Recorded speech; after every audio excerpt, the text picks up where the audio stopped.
Being prepared. Being prepared means having enough time. It means if you're going out to a tahara and you have 45 minutes to spend, it's not a good idea. That's not being prepared. And it's not fair. It's not fair to the other people who are there, and it's not fair to the person on the table. For them, I always say this, for them, this is the only tahara they will ever have. It is their moment to be given respect to. It is their preparation for the world to come. And you might have another tahara the next night, but for them, this is one or the same night, or before and after. But for them, this is the only tahara, and therefore they deserve to be given as much time. Obviously, there are going to be situations. You're dealing with someone who has to make a flight, and sometimes there is a need simply in order to give this person the respect to be able to bury them in time or whatever it might be. You might have to work more quickly. That's a different story. But even there, spend as much time as you possibly can give them so that you do it in the most respectful way. In a situation like that, it would be a good idea to add a person to the team so that someone could be working more on the setup and doing things a little more quickly. Maybe it means someone coming early to set everything up so that when you get there, you'll have all the time possible to work with the body, not knowing what you're going to find, and sometimes it takes a little more time. So all of this is part of preparation. Obviously, supplies. Make sure that you have all the supplies at all times. All the supplies that you might need. It means shrouds that are particularly large. I mean, we run into this all the time.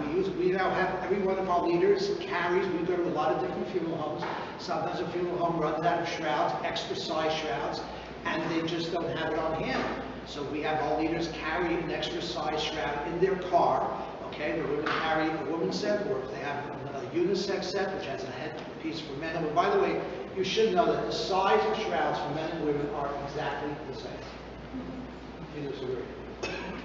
No, okay.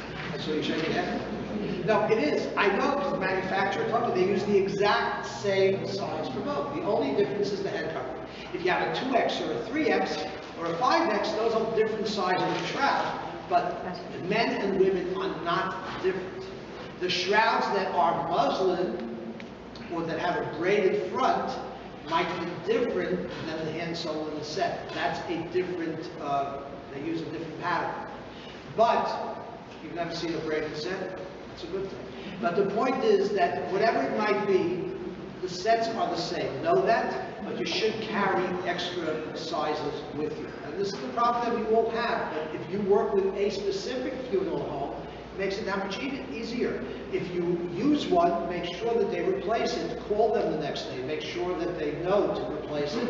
And they don't have to order men and women. They can order it as a unisex. They all get it from the same, pretty much from the same manufacturer, and they will manufacture it for you with both head pieces in there so that you could use it either way, so that they need not stock men and women's sets in every single size, okay? It could be the same set used for both.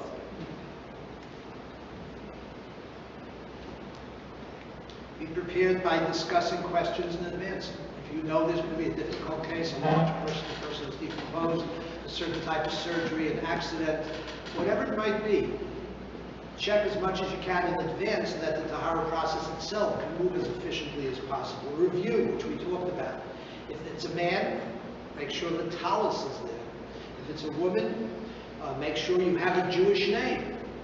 And for men as well, but also for women, make sure you have a Jewish name if that's at all possibly available.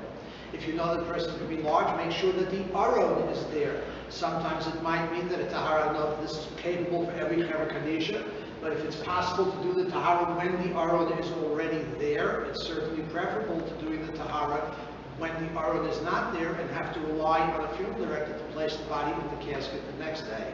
There are many things that we do that may not be done if that's what's going to happen.